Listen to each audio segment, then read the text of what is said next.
He said, how do you like to play this week? And I sort of knew with injuries and stuff, just clicked it, like it was Tarks, like he wants me to play in the AFL Academy game.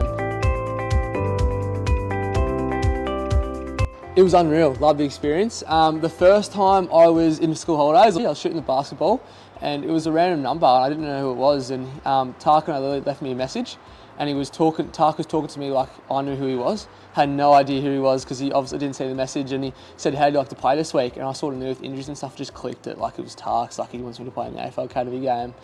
So it was pretty cool.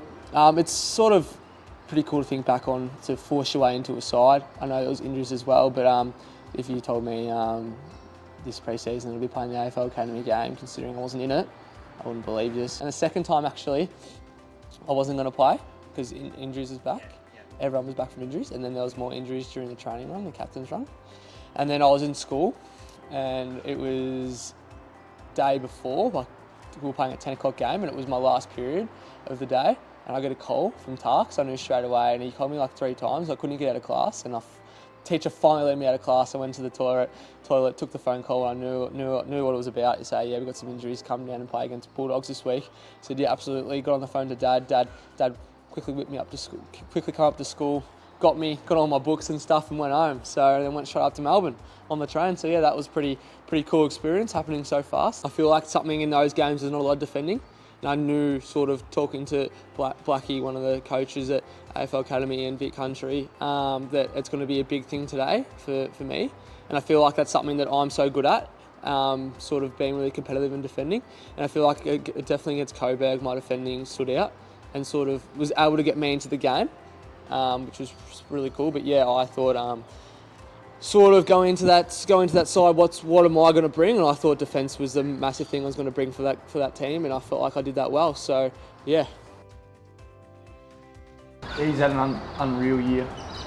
Couldn't fault him for anything he's done this year, to be honest. The way he's conducted himself and gone about it. All goes back to lots of hard work in the pre-season. I think a few driving factors really behind him.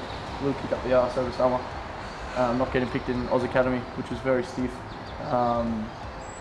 Unbelievable year, and obviously I haven't had the year that I thought I would, I hoped I would. It's been a lot different, but I think learning from how Tobes overcome his challenges and how Ollie has too, because I probably learned on Ollie a bit. We have each other because we've sort of had ups and down years, whereas Tobes just been on a skyrocket to the promised land.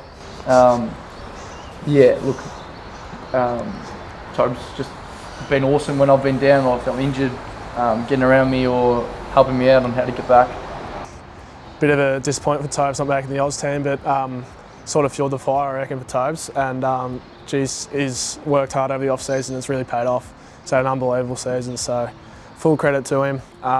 You've had a great year, mate, and yeah, you deserve everything that comes your way, so very proud of you, Tobes. I sort of took my opportunities with both arms and enjoyed it. Sort of it's something really different to have a big licence to when you get the footy, you put your head down, you go, you take the game on, you break lines. And then also have pinch hit in the midfield at the start of the year, just to be able to show my running capability. And then Breezer was so good with that, sort of let me do my thing because he had so much trust in me, and sort of taking my intercept game to another level as well. When I am confident and when I am up and going, I feel like that's when I'm at my best. And I feel like during that period I was intercepting, I was breaking lines, and yeah, I sort of enjoyed it. It was a pretty good carnival. I feel like I played to my strength so well. I enjoyed it. That's why I was so happy with it as well. There was good parts and also bad parts in it. But yeah, I loved it, and I feel like my carnival was quite strong. My intercepting for sure, my competitiveness, my leadership, sort of conducting the back six, and probably my speed and taking the game on. But there's something about getting an intercept mark very early in the game and getting your hands on it and then getting it's something that sets you up so well. I mean, if you want anything early in the game, for me, it would be like a good intercept mark, because that's just something that just gets me into the play I want to be that day.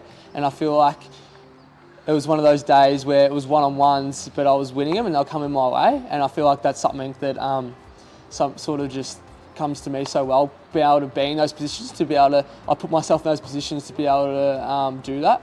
So I love the pressure, I love the opportunity, and I always throw myself at contests. But yeah, I feel like Yeah, especially when I took that mark. There was one mark I took like in the very first seconds of the game, and I feel like that really set me up, to tell you the truth, the whole carnival.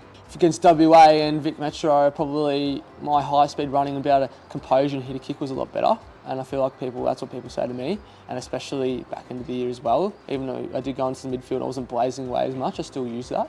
I feel like that's something I've still got room for improvement, but there's signs of getting better. I thrive on the pressure of late games, and people have got heavy legs, and sort of just grit your teeth and keep going and keep that high speed up and covering the ground and sort of getting your hands on the ball. When you do, you're still trying to take ground and change direction and break lines, even though it's 17 minutes into the last quarter. I just come off from a rotation and Coro, our coach, said, "Colin, you can win this for us, mate." So I ran on the field.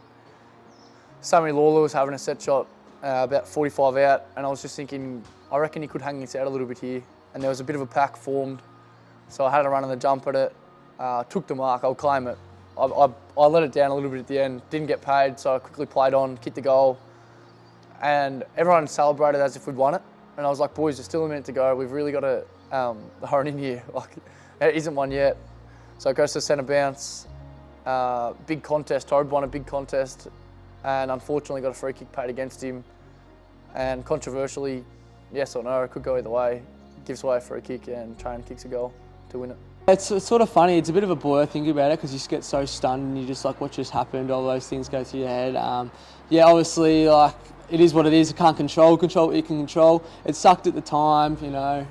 You feel a bit shit. Feel like I let a few people down, but sort of you get so many good people around you. I had so much support, people reaching out to me, sort of give me a pat on the back, saying it's only a moment, keep moving forward. And I feel like that's something I took on board so well. And yeah, I was so grateful for the support I got. And yeah, it took me a few days to sort of get over it. And after that, yeah, I sort of forget about it and move on, because people can be so nice and so supportive to me, and yeah, it's a big factor of why you move on so quickly, because of other people's influence. And yeah, I'm so grateful for the people I have around me. I wasn't going to play AFL, and then Mick Agreska, the recruiter, called me and said, "Do you want to play for Carlton?" And I was like, "Absolutely, I do." You know, I'm a massive Carlton supporter. I love that place. It's a great facilities, great people there. When I was down there, I trained there Wednesdays, and also went to both captain runs. Lukey Powell, the head coach, just said he wanted to see me compete, and my role was just to on the halfback and just take the game on,